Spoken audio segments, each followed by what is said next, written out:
What's up out there? Welcome back to some more Melvor Idle, and today we're going to take a look at the Cursed Forest dungeon. Now, this place is a little different, a little more unique than probably some of the other dungeons you've dealt with. It's kind of similar to Into the Mist, maybe, where you've got the different phases of the boss that you have to use certain attack styles on. This one here, these guys have Protection of the Forest, so they are immune to melee, ranged, and curses. So melee and ranged are pretty easy. Like if you try to attack the wrong thing if you try to attack these, it just comes up as an immune attack. But I also think the cursed is any of these curses that you have in here. I think that's where that plays into. So you can't slow them down or blind them or anything like that. You also get some items that are cursed, which we'll get into here in a second. But like this one here, if I switch over to ranged, it just comes up immune. Like it does a little bit of damage, but that's because of the summoning charge or something like that. Like this does not affect this tree spirit at all. So let's dive into the dungeon. To get into this, the only prerequisite that I know of is to defeat the lair of the Spider Queen, and then you go right into the Cursed Forest. So that's it. I mean, you're kind of going through all these different dungeons. I would go off to the side and grind out the Slayer areas. And I'm going to show you the build that I'm working with right now, the one that I've got. And it's got a couple of items from this dungeon, but the basic principles are the same. And even with slightly different gear, this is still doable with this setup here. It might not be the best setup, but it's the one that's going to get through. So, I would normally be inclined to say use ranged on this entire thing because most of the stuff you're going to fight in here is magic. So you're going to fight 4 melee tree giants. You're going to fight 4 of these tree spirits that are magic, and then you're going to fight 4 cursed spirits that are magic, and then the final boss is magic as well. The problem is all the ranged attacks are immune. Now, is there something that is ranged that is like lightning or something like that? I don't know. I don't know if there's some other poison or anything that puts out enough DPS that you could get through this dungeon with ranged or melee. I don't think so, but who knows? Maybe there's some gear in there I just don't have yet, or maybe I haven't tried the right combination of things. But when I first got into this dungeon, I tried equipping the wrong thing, and it just kept saying immune, immune, immune. I couldn't figure out what was going on, and I switched over. I didn't read this at the bottom yet, and I switched over to magic, and everything was working fine. The initial spell that I was in here with was this Nature's Bloom. This thing's got a little cocktail of stuff that it does to them. You know, I think it's got some like poisoning and stuff like that on there. So combined with like the Burning Madness ring and gloves, and then whatever else I had, I was just trying to do as much fire, the dragon tablet and things like that, trying to put as much magical DPS on these things as possible, and see where it went. And that seems to be the best. Now, when I first did this, I just kind of beat the dungeon and moved on and went to the next one, and I didn't really worry about idling it. I spent some time last night trying to idle this, and I actually ran out of lightning runes. So let's dive into the actual setup that I'm running right now. First and foremost, damage reduction potions. I can't do this without damage reduction potions. I probably could if I switch some things out that I don't want to switch. I would rather have, some other prayers and things like that. But, the first thing is if you don't need damage reductions, you can go down to like Diamond Lux to push your DPS a little bit more, or maybe magic assistance. But these things are pretty close. Like this is 454 and I only have 546. So I have room. There is some overhead there, but I just didn't want to push it. And I just wanted to, I figured magic does a pretty good job on its own. I just let things run. So I am running divination and battleborn. That's kind of my standard prayers that I run. And if I don't have to run damage reduction and prayers or anything like that, that's what I run for my magic side. And then Ring of Curse Protection, you could easily run the Ring of Power here instead. I got this Ring of Curse Protection from this dungeon, and I equipped it because it gives you a chance to avoid curses. So these things can curse you, and the stacks can build up. On a hit, apply the Torment Curse for 3 turns. Torment Curse, if I get it again, I'll try to highlight it. Some of these start taking away damage reduction, so you actually take more damage and it's not good. Also, this Mask of Despair, this has a chance to avoid curses as well. So that's 40% curse reduction there. That's the reason why I'm running these. If I wasn't running these, I was running the Lightning Mythical Helmet and the Ring of Power. So that's really the only difference. And here's the Lady Darkheart. She doesn't really do a whole lot of damage to me. And it is possible that I could get by with different damage reduction or a different potion or something. Maybe use a different prayer, different potion. I'm not sure. But I like the combination that I have going, and that's why I'm kind of staying with it. But this boss will heal herself along the way. So this fight can take a long time unless you get enough DPS to push past that and keep going. And she will get down to almost dead and then heal back up 1,500 hit points. I saw that happen earlier. Like this one here, she might heal up here and then boom, I got to go. Nope. Yep. See, she healed right up. So you got to outpace that. And that can be difficult. That's why I've got the dragon synergy on and everything. Anyway. So Ring of Power or Ring of Curse Protection, whatever kind of ring you want up, whatever you want in your passive slot that's going to help you do damage or protect yourself from curses or stuff like that. That's what you want there. Helmet, this thing's got 13% damage reduction, so it's got a little bit more than the Lightning Mythical. It's got 2% more. So that's kind of why I wanted to put that on there. Plus, it's going to give me the chance to avoid curses, which this whole dungeon is just nothing but them giving you curses. This is also, the Mask of Despair also gives you magic bonuses. I think there's probably one for ranged. It looks like there's one for ranged magic and melee, and this is the ranged or the melee. Jesus. This is the magic version of that. So I equipped it as soon as I got it. It gives you better damage reduction, chance to reduce curses, stuff like that. But like I said, you could use the Lightning Mythical helmet instead, or hat, whatever it is, instead, and still cruise through this. I'm running these blood vials. It gives you lifesteal and auto eat efficiency. Seems cool to run. Not really necessary, but I'm running it. Of course, Cape of Completion with 5% damage reduction. Easily could run the Infernal Cape or something like that. I think it's got 4%. And then the Fury of the Elemental Zodiacs. I haven't found anything better than that. 3% damage reduction plus all the other bonuses it gives you.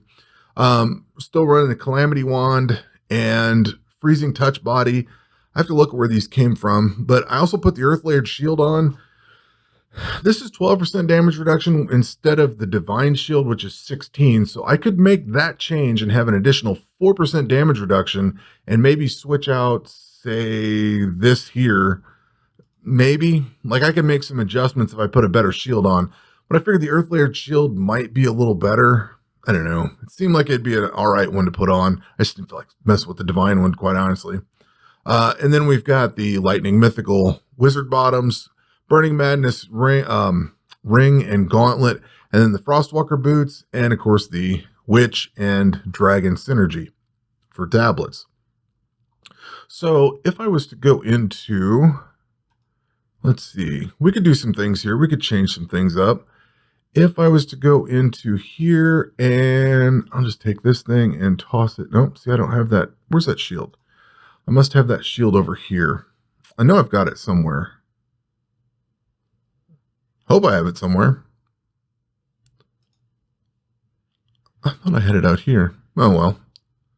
I do not see it. So I guess we can't explore. I was going to say we could try some things out here, but I just don't see it. Oh, it's over here. Let me, whatever. Put that on. Oops. I keep thinking it's out here. Yeah, it's out here. So if I equip this, this is going to give me 4% more damage reduction. Lose a little bit of attack bonus, but gain a lot of defense bonus. So if I equip this thing, now I've got a little bit more damage reduction. I've got a little bit more room to play with. So that brought me up 4%. Boy, I hate to get rid of this. This gives me, Battleborn gives me an attack interval and gives them a debuff on damage reduction.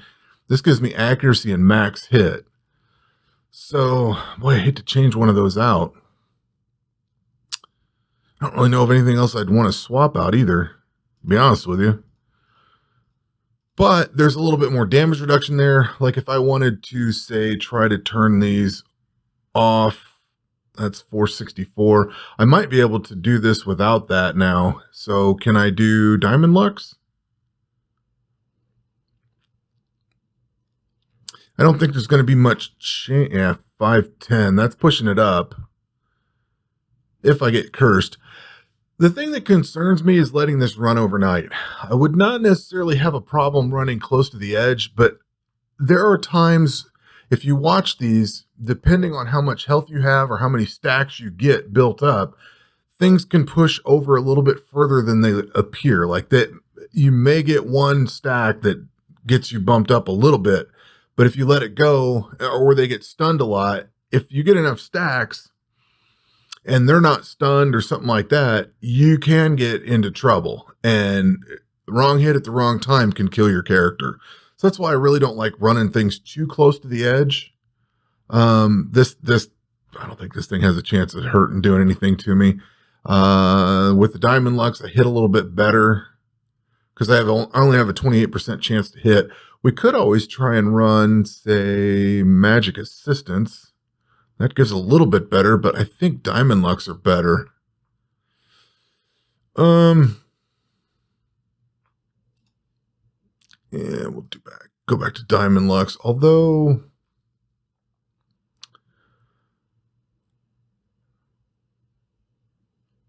we could do Critical Strikes or something like that. Poison. I mean, you could do really any of these other poisons. Doesn't look like we're into too much trouble here. This gives me a stack, 10% more damage taken. So doesn't look like I'm into trouble. I haven't seen anything that's gone above and beyond. So it's probably safe to go with that. But I prefer to lean kind of a little bit into caution. Okay, so when you get done with this dungeon, you get rewards. You get this curse chest. Now, in this chest, you can get some despair runes, some decay runes, and some large urns. Typically, I get a lot of large urns and these runes, but you can also get this voodoo trinket, ring of curse protection, mask of madness, mask of despair, and mask of torment. So I have the mask of torment right here, which I believe apply torment curse to the target on spawn or revive, plus 20% chance to avoid curses. So this thing's going to get this torment curse, and I think it goes through the whole combat. This is damage reduction of 13, and this looks like it's a ranged one to me. It's got bonuses for ranged attack there. And this one here, this one does the same thing. Apply curse to the target on spawn or revive, 20% chance to lose it. But this one had magic bonuses, 13% damage reduction. I don't have that other helmet yet, but I'm going to guess that it is... I still don't have it. I'm going to guess the other one's probably melee related. Now, there's also this ring of curse protection, which gives you 20% chance to avoid curses and 10% lifesteal. Guess we better check in on this. 413. And we've got stack building up. Doesn't seem to be affecting me too much. Yeah, we look all right. You also get this voodoo trinket, which is kind of cool. Magic curses can be used without a magic weapon. So you could equip this and use this with melee or ranged or something. You could throw it in your passive slot or probably ring. Does this go into ring? Yeah. Oh, necklace or passive. So you can use the little voodoo doll. Now, that is not the only thing that comes out of this dungeon. You can also get a pet, which I have not gotten the pet yet. I still need to get that one unlocked. That's in the Cursed Forest here. I don't have that yet. Like I said, I ran out of lightning runes. I guess I better point out, the spell that I'm using right now is this Dragon Storm Call. I figured I'd start using some of the stuff that I got from these other dungeons. And this one, what is it? Has a chance for stun, and it just does a ton of damage. So I figured I'd put that thing on with this Burning Madness and everything and try to do as much. I think I was using the Infernal Power for a little bit. The Nature's Bloom, Infernal Power, and Dragon Stormcall, I think are like the strongest ones that you get. Maybe it's a Tsunami. I don't remember. But these seem to do fairly well. I just kind of wanted to tinker with this. And that's why I have the lightning gear on, because it uses lightning runes, and this gives you the use less lightning runes. Yeah. Well, actually, I'm sorry. This says accuracy rating. Some of the parts of the lightning mythical stuff reduce your rune use, I think. Anyway, before I forget, and this is where I was trying to drive with that, there are curses that come from here. So you have to complete the dungeon 25 times to get madness, 50 times to get torment, and 100 times to get despair. So these are actually curses that you can use, and they come from here. So even if you get everything out of the dungeon, make sure you go get these curses out too. And then there's the pet, and that's about it. So that's really this dungeon. It's not terrible. The gear that I'm using, I think we've looked at the Frostwalker boots and the Freezing Touch body. Those actually come from the Slayer area. I believe they come from here. Oh God, keep clicking on the wrong thing. Frostwalker boots come from the large ice trolls. Cool Wind gloves are rune crafting, I think.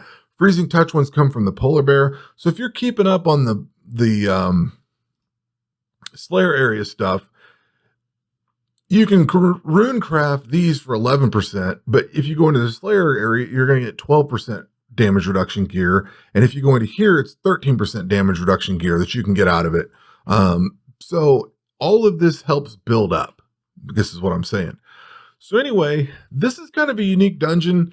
You really don't use any other combat style in here. Like I would normally say follow the combat triangle, but you can't because the only thing that really does damage is magic. So you have to gear up your magic character to be able to withstand all this. And that's all there is to it. I say that, and this dungeon isn't really difficult. I think I blew through this one fairly well. Magic seems to just rip through everything in here. The thing is, you just have to keep your DPS high enough to outdo the end boss. That's it. That's really the big trick to it. Aside from doing everything with magic, just staying ahead of that DPS. So that is it for this one. We will catch you on the next one. Take care.